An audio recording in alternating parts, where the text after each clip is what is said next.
बच्चों, इसके पहले वाले पार्ट में हमने देखा कि विज्ञान के क्षेत्र में, मेडिसिन के क्षेत्र में, सर्जरी के क्षेत्र में किन किन लोगों ने अपना योगदान दिया था। सेकेंड पार्ट में पढ़ने जा रहे हैं हम बाकी के बचे हुए टॉपिक्स, जिसमें पहला आ रहा है मैथमेटिक्स यानी गणित। Many epoch-making mathematical discoveries were considered to be made in India through which contemporary global affairs are carried out. The gifts of India to the world are discovery of zero, decimal system, algebra, theorem of Bodh-Gyan, geometry and arithmetic. Aryabhatta discovered zero. The process of writing zero after figures was discovered by the sage named Gruth-Samad. The ancient India mathematicians have decided the names of the numbers made up by placing 53 zeros after 1. Decimal system has been seen for measuring and weighing instruments which had been found from the remains of Harappa and Mohenjo-daro. अब यहाँ पे क्या कहा जा रहा है, एक ऐसा युग आया था, इपोच का मतलब युग, एक ऐसा समय आया था जहाँ पे गणित में बहुत सारी ऐसी डिस्कवरीज की गई थी जो सिर्फ इंडिया में हुई थी।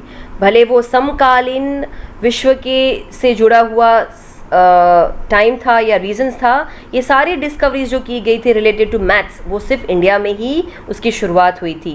जिसमें अगर हम गिफ्ट्स के बारे में देखने जाएं, यानी एक अच्छा योगदान भारत देश ने कुछ किया था पूरे विश्व को देने का, तो वो था ज़ीरो को ढूंढना। उसके बाद डेसिमल सिस्टम आया, एल्जेब्रा आया, थियरम ऑफ बोध ज्ञान, ज्योमेट्री, अरिथमेटिक, ये सारी चीज़ें after the discovery of zero शुरू हुई। यानी इंडिया ने ज़ीरो शुरू किया, फिर बाकी सारे फॉलो बाय फॉलो इंडिया ने डिस्कवर करना शुरू कर दिया था। आर्यभट्टा जी ने डिस्कवरी की थी ज़ीरो की, और ये जो प्रोसेस थी ज़ीरो को लिखने की, उस फिगर को डिस्कवर जिस संत ने किया था वो था ग्रुथ-समद। पुराने ज़माने के भारतीय गणित शास्त्र की अगर हम बात करें तो उन्होंने डिसाइड किया था कि ऐसे नंबर्स जो 53 ज़ीरोज़ को करते हैं वो एक के बाद ही आएंगे, यानी एक के बाद ही 53 ज़ीरोज़ हम इजीली लगा सकते हैं। डेसिमल सिस्टम के बारे में बात करें, जिसमें हम चीज़ों को मेजर यानी नापने का और वज़न करने का जो काम करते हैं, उस इंस्ट्रूमेंट्स को भी ढूंढने का काम इंडिया में हुआ था। वो भी कब हुआ था, जब हड़प्पा और मोहनजोदारो सिविलाइजेशन आई थी, उनके समय में ये इंस्ट्रूमेंट्स को डिस्कवर किया गया था। यानी उसके जो रिमेनेंट्स थे, जो बचे हुए चीज़ें थी, वो हमें हड़प्पन एंड मोहनजोदारो सिविलाइजेशन से ही मिली थी। यानी ये जो डेसिमल सिस्टम को वेइंग करने का, मेजरमेंट करने का जो इंस्ट्रूमेंट पाया गया था, वो हड़प्पा और मोहनजोदारो सिविलाइजेशन से मिला है। Bhaskaracharya has written books Lilavati गणित एंड बीज गणित इन 1150 AD। भास्कराचार्य जी ने दो किताबें लिखी थी, एक थी लीलावती गणित और एक था बीज गणित, वो भी 1150 AD। He discovered signs of addition and subtraction. Brahmagupta introduced the types of equations. Bodh-Gyan discovered theorem. Aptasambha had decided the measurement of sacrificial pits used for Vedic yagnas in Shulva Sutras 1800 BC.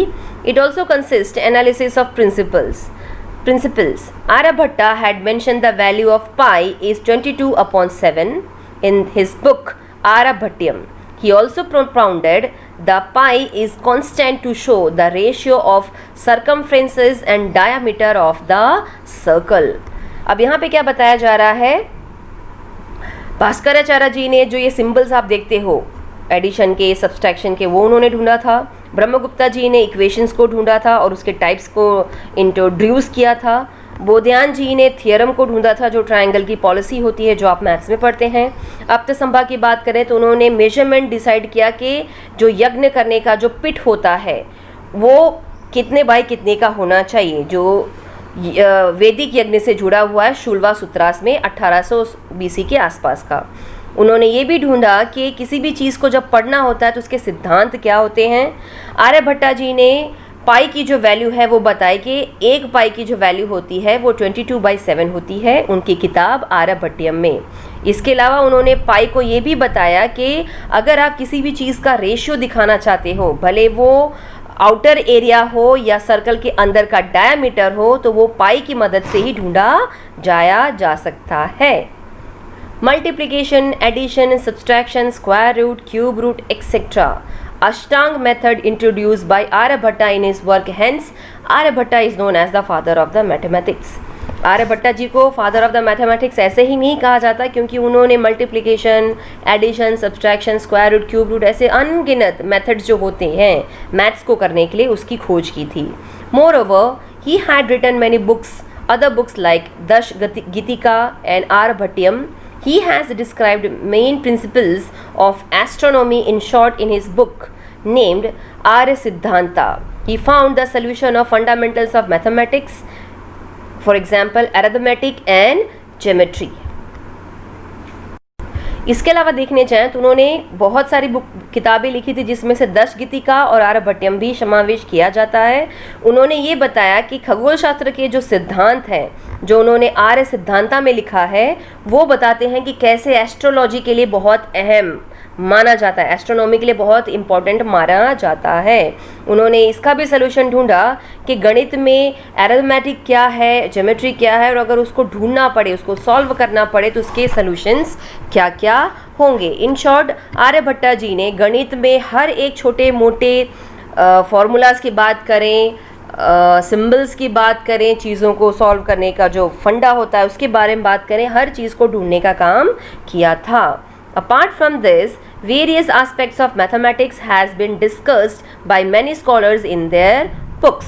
इसके अलावा और भी गणित के जो भी पहलू हैं वो डिस्कस किए गए हैं और भी दूसरे विद्वानों के द्वारा.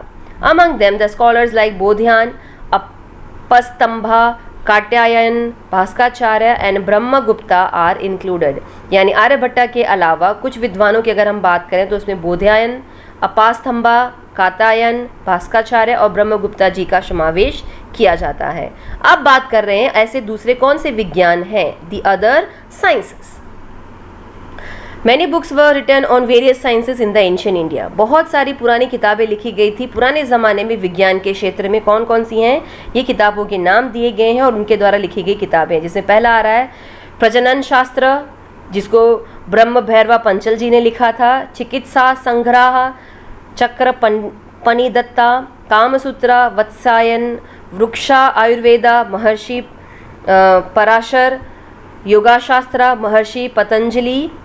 देन कम्स यंत्र सर्वशा, महर्षि भारद्वाज एंड काल गंगनाना शकमुनि. ये कुछ ऐसे बुक्स हैं जो विज्ञान पे आधारित हैं और ये उनके ऑथर्स हैं जिन्होंने इसको लिखने का काम किया था.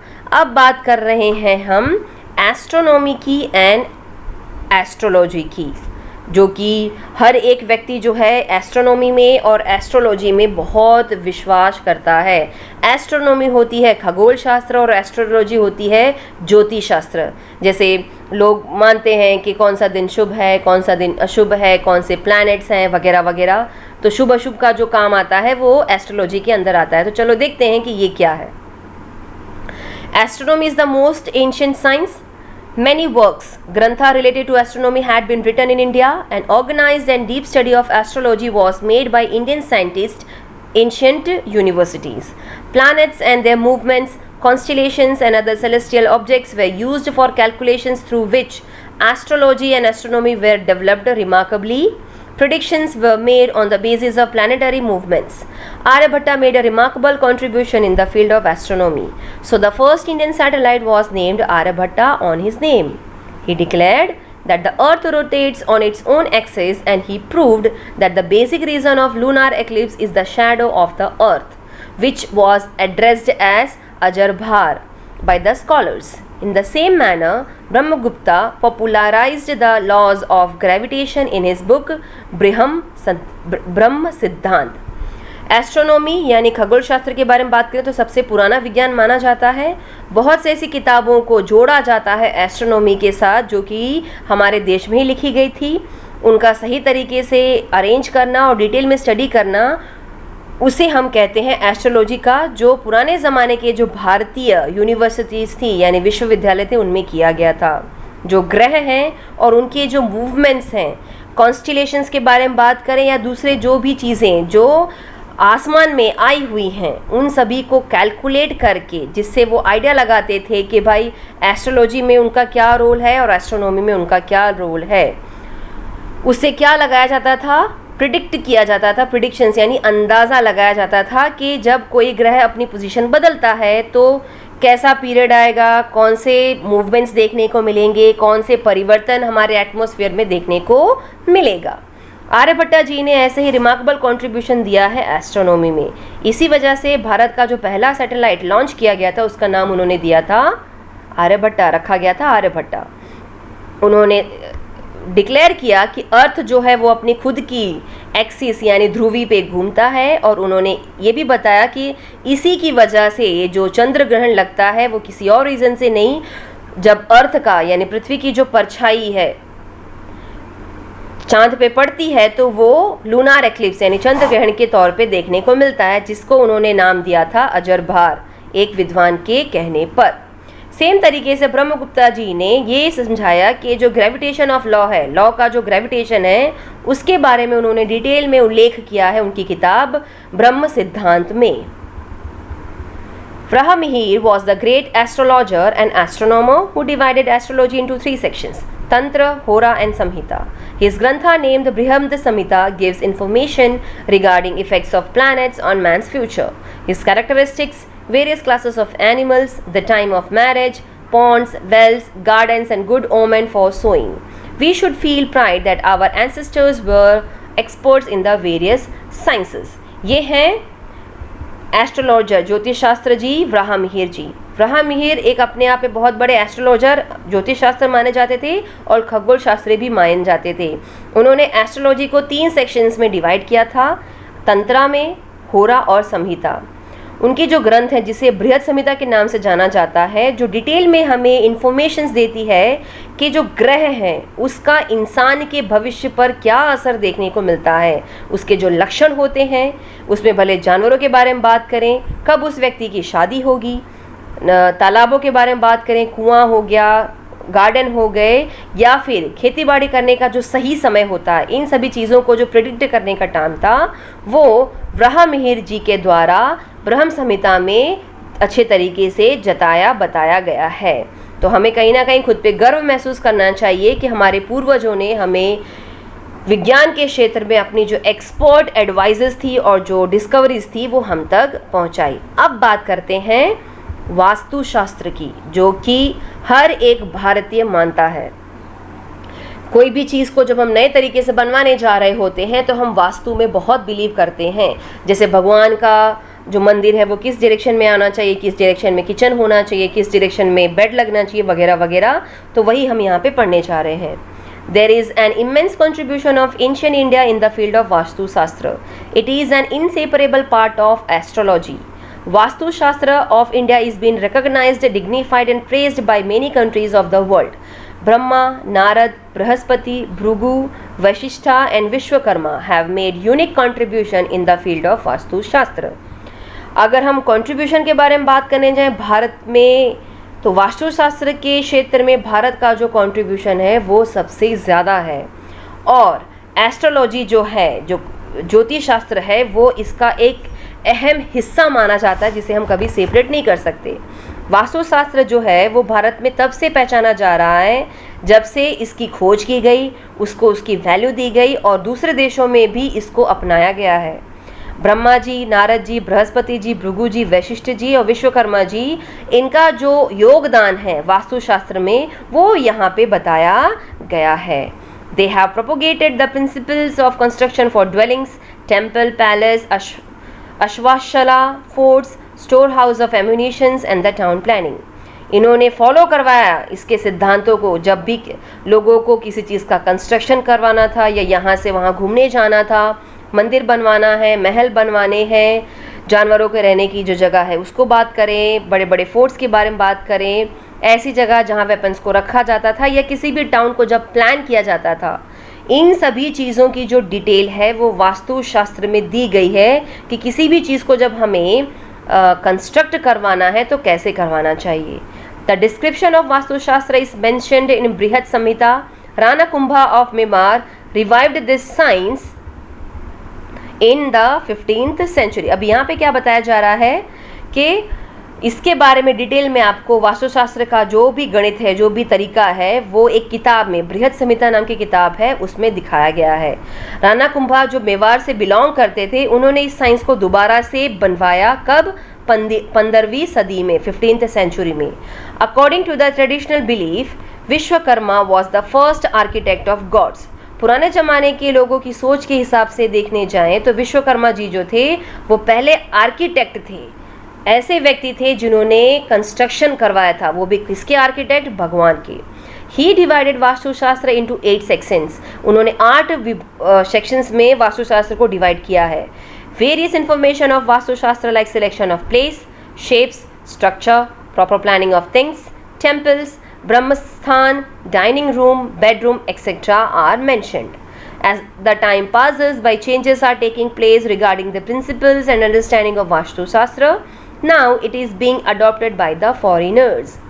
बहुत तरीके की जानकारियाँ वास्तुशास्त्र में दी गई हैं, जिसमें जगह का चुनाव करना, शेप देना, उसके स्ट्रक्चर, आउटर पार्ट के बारे में बात करें, चीज़ों को प्लान करना, मंदिर बनवाना, भगवान का जो स्थान होता है मंदिर घरों में, उसकी बात करें जहाँ पे भगवान को रखा जाएगा, खाने पीने का जो रूम होता है, बेडरूम होता है, उन सभी के बारे में इस किताब में डिस्कस किया गया है।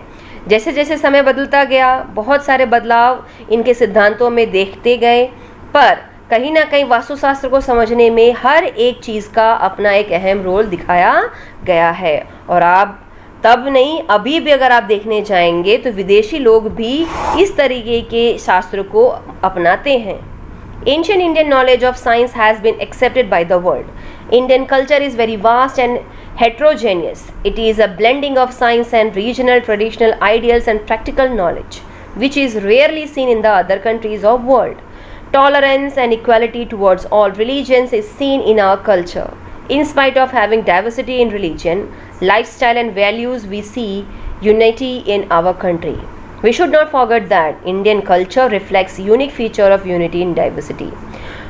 भारतीय ज्ञान के बारे में बात करें पुराने ज़माने के, या विज्ञान के बारे में बात करें, पूरे विश्व में उसको अपनाया गया है। भारतीय संस्कृति जो है वो काफ़ी ज़्यादा ब्रॉड है और काफ़ी ज़्यादा इम्पैक्टफुल है। इसका जो मिश्रण, भले वो विज्ञान हो या धर्म हो, यहाँ का ट्रेडिशन हो, यहाँ की सोच हो, प्रैक्टिकल नॉलेज हो, वो शायद ही किसी और देश में देखने को मिलेगी इस विश्व में। बर्दाश्त करने की क्षमता हो या समानता हो हर धर्म को लेकर के, वो हमारे कल्चर में, हमारी संस्कृति में साफ साफ झलक उसकी देखने को मिलती है। देखने जाएं तो हमारे देश में हर धर्म को रहने वाले लोग मिलेंगे, पालने वाले लोग मिलेंगे, अलग अलग तरीके से जीने वाले लोग मिलेंगे, उनकी जो वैल्यूज़ हैं, जो उनका शिक्षा है, वो भी अलग देखने को मिलेगा। लेकिन कहीं ना कहीं हम सब यूनिटी के साथ हमारे देश में रहते हैं। इसी वजह से हमें भूलना नहीं चाहिए कि हमारा जो संस्कृति है, भारतीय संस्कृति है, वो किसका प्रतिबिंब दिखाता है? यूनिटी इन डाइवर्सिटी का, यानी अनेकता में एकता का। तो ये था आपका chapter number 5, India's heritage of science and technology. I hope आपको ये चैप्टर अच्छे से समझ में आ गया होगा। प्लीज़ चैनल को सब्सक्राइब करिए, ये फ्री है। लाइक एंड शेयर करिए। Thank you.